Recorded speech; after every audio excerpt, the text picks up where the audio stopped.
ఇక బీఆర్ఎస్ పాలనలో ఆడబిడ్డ చెల్లగా బతికిందన్నారు మాజీ మంత్రి సత్యవతి రాథోడ్, ఎమ్మెల్సీ వాణిదేవి. మహిళా సాధికారతకు ఇటు కేసీఆర్ ఎన్నో మంచి కార్యక్రమాలు అమలు చేశారని గుర్తు చేశారు. సామాన్య ఆడబిడ్డలకు పదవులిచ్చి గౌరవించిన గొప్ప నాయకుడు కేసీఆర్ అని చెప్పారు. మరి ఇప్పుడున్న రేవంత్ ప్రభుత్వం మహిళల కోసం ఏం చేసిందని ప్రశ్నించారు. 1 కోటి మంది ఆడబిడ్డలను కోటీశ్వరులను చేస్తానన్న రేవంత్ కనీసం లక్షాధికారులనైనా చేశాడా అని నిలదీశారు. సామాన్య కుటుంబం నుంచి, ఒక సామాన్య నేపథ్యం నుంచి, రాజకీయ నేపథ్యం లేని కుటుంబం నుంచి వచ్చిన నన్ను కేసీఆర్ గారి ఆశీర్వాదంతో రాష్ట్ర మంత్రిగా పనిచేసే అవకాశం వచ్చింది.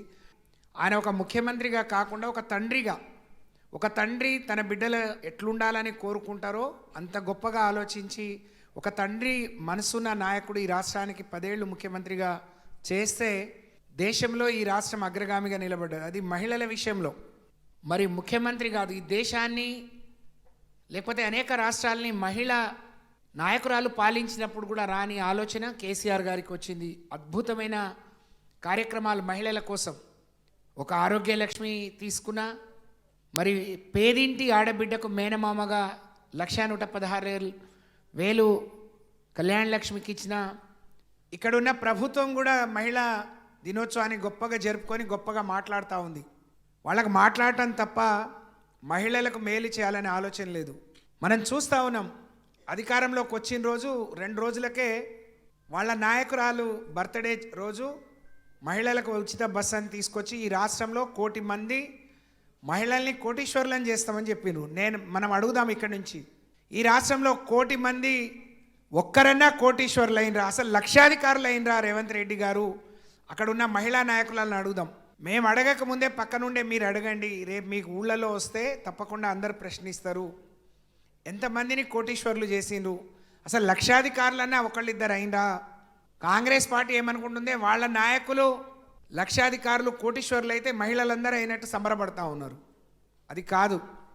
ఈ రాష్ట్రంలో ఉండే మహిళల్ని మోసం చేసి అధికారంలోకి వచ్చిన తర్వాత వారిచ్చిన వాగ్దానాలన్నీ గాలి కొదిలేసి గంగలో తోసేసి గొప్పగా మరి ప్రభుత్వాన్ని నడిపించుకుంటున్నామని చెప్పి భుజాలు ఎగరేస్తున్నారు. రాబోయే రోజుల్లో ఈ నారీ లోకమే, ఈ మహిళా శక్తియే మీకు సరైన రీతిలో గుణపాఠం చెప్తుంది. కొంత నాయనగారు లాగానే కేసీఆర్ గారు కూడా కొంత ఉమెన్ పక్షపాతి. డెఫినెట్లీ ఆడపిల్లలకు చాలా అవకాశాలు ఇచ్చారు. దానికి మళ్ళీ నేనే నిదర్శనం. ఏ క్లాస్ క్లాస్లో పాఠం చెప్పుకునేదాన్ని నన్ను సడన్గా సేవారంగంగా పొలిటికల్గా తీసుకొచ్చారు. అప్పుడు గుర్తింపు 1000 మంది అయితే ఇప్పుడు కోట్లాది మంది ప్రజల దృష్టిలో నేను పడ్డానంటే ఇది కేసీఆర్ గారి పుణ్యమే. మరొకసారి మనం తలుసుకోవాల్సిందే. తెలంగాణ మా చిన్నప్పటి నుంచి వింటూనే ఉన్నాం. ఇది ఎప్పటికీ ఇంకా రాదేమో అనుకున్న నిరుత్సాహపడుతున్న సమయంలో ఒక రాష్ట్రాన్ని సాధించడం అంటే చిన్న విషయం కాదు.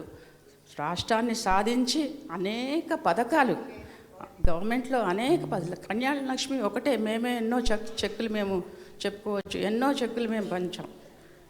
కళ్యాణ లక్ష్మి అనేది, షాదీ ముబారక్ అనేది ఎంత పెద్ద పథకం అది, అసలు ఎవరి ఊహకందని విషయం. అలాంటి మంచి మంచి పథకాలు స్త్రీలకు, మహిళలకు అనేకం చేసినారు. ఆ 10 ఏళ్ళు స్వర్ణయుగం. మరొకసారి మనం కేసీఆర్ గారిని తలుసుకుంటూ